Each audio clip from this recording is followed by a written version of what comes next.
Der er valg i Danmark den 1. november. Og det sviger med valgløfter, både for den ene og for den anden kant. Og der er mange punkter på dagsordenen, som der altid er. Og det virker nærmest som om, det er en happening. Og medierne de jubler over, at de kan komme med så mange udsendelser. Og jamen, det er bare så spændende. Men kommer det til at gøre en forskel, hvem der regerer landet? Det får vi at se. Jeg hæfter mig lidt ved de forskellige punkter, der er. Og blandt andet er der sundhed jo meget højt på dagsordenen. Og der er en meget kendt politiker, som siger igen og igen, sundhedsvæsenet er sandet til. Og det er sådan et slogan, sundhedsvæsenet er sandet til. Jamen, så skal vi jo så tro på, at han kan være med til at løse det hen over midten, vel at mærke.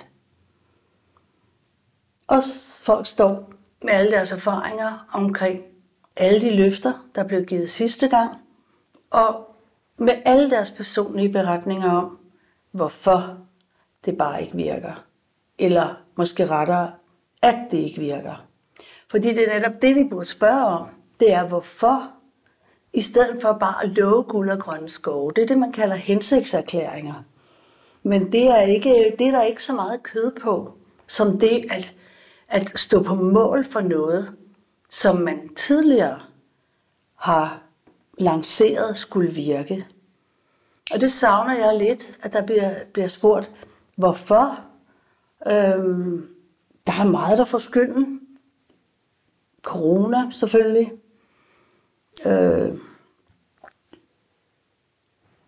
Det er altid andres skyld. Det er selvfølgelig ikke dem, som gerne vil have regeringsmagten nu. Det er selvfølgelig ikke deres skyld, men det er alle andres skyld. Jeg ved, om det også er Putins skyld.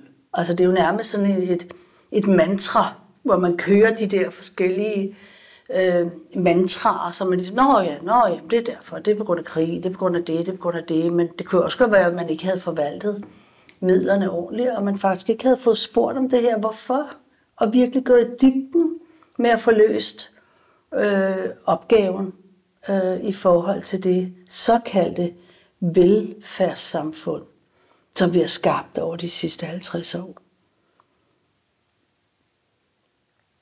Det er tydeligt for mig, at politikerne de har spillet for lidt, og de har ikke klaret opgaven i virkeligheden.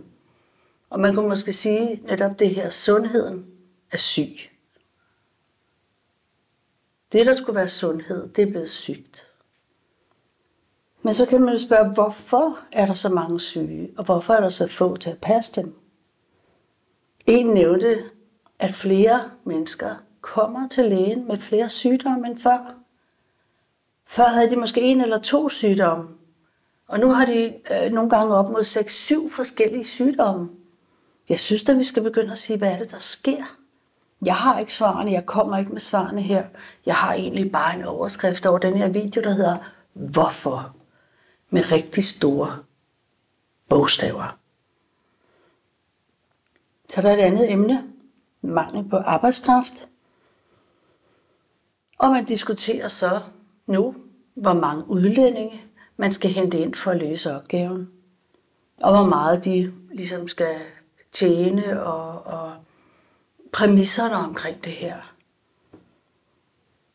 Jeg tænker sådan, hvorfor mangler de mennesker? Der plejer at være en vis sammenhængskraft i et samfund, specielt et kristent samfund, som har haft noget med Gud at gøre. Så spørger jeg sådan lidt frimodigt her, om man kunne forestille sig, at den 1 million mennesker, som man har slået ihjel de sidste 50 år, om de kunne lune lidt på arbejdsmarkedet. Dem, man har forhindret i at leve. De ufødte. Dem, man har slået ihjel, fordi de nok ikke ville få et godt liv, eller moderen eller kvinden ikke følte, at hun kunne føde dem. Det er der ingen, der taler om. Det er tabubelagt. Men den 1 million vil nok lune lidt i samfundet nu.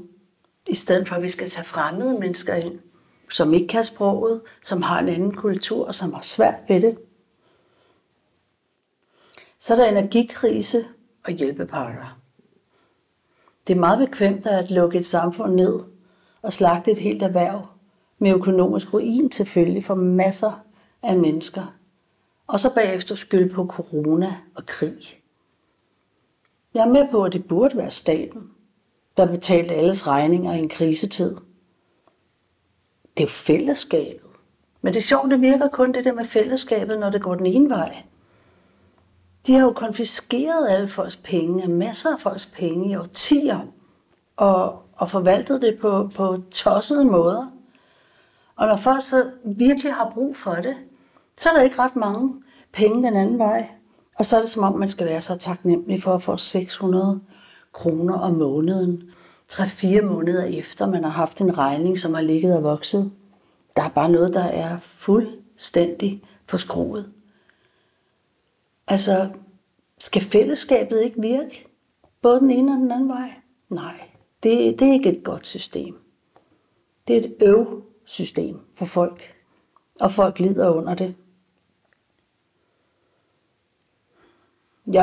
Vi er jo allerede bekendt med, at folk får ikke den hjælp, de har brug for.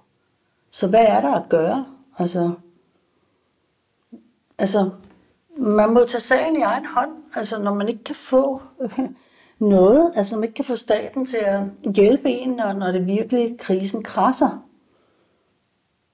Man kan jo også bare sige, at staten er jo ikke en person, det er jo ikke et menneske, der elsker dig. Altså, det er jo en institution. Så altså, man må næsten ty til det personlige initiativ for at løse det her.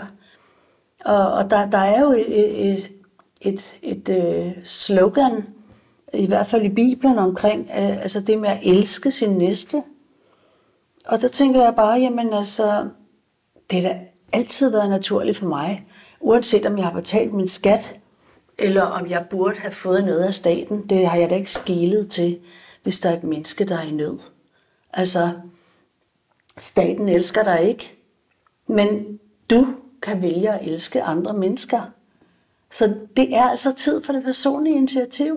Og jeg forstår ikke, at det ikke er mere med i debatterne, at der er også noget, man godt kan gøre for sin nabo. Altså, man kan lave en ekstra portion suppe og gå ind til den ældre herre inde ved siden af, eller man kan lige høre, om de har toiletpapir nok til ugen ud og weekenden over. Og så kan man begynde at virkelig få et fællesskab på den måde. Ikke bare med sagsbehandleren, eller hele tiden være fokuseret på, hvem der kan levere pengene til en. Men man kan begynde at give ud, fordi det man sår, det skal man også høste. Og sådan er det. Sår du kærlighed, så får du også kærlighed. Og i en tid, hvor alle bekymrer sig om sig selv, så er det altså en god ting, og en sund ting at tænke på andre. Og ikke mindst sit gudsforhold. Og der står faktisk et sted i Bibelen, kast alle dine bekymringer på mig, siger Jesus. Eller på Gud, kan jeg ikke lige huske, hvordan det står, for han har omsorg for dig. Måske er det tid til at folde hænderne, frem for at sætte al sin tid til mennesker, eller for den sags skyld samfundet. Og så bliver jeg så mindet om det gør jeg tit, en eller anden salme. Det er faktisk, jeg lige slutter op, det er fra den her sang af Johannes Helms, at jeg elsker de grønne lunde. Og der står der sådan her, end er der en Gud for oven, der råder for Danmarks sag. Så måske er det tid til en lille vækkelse. En vækkelse, hvor vi begynder at få noget med Gud at gøre igen her i Danmark. Det kunne være fantastisk. Så her kommer et lille videoklip fra mit barnebarn og en kammerat, faktisk begge mine børn, som har lavet det her. Og det er sådan set bare omkring at hjælpe andre. Så tak fordi du så med, og have det rigtig godt.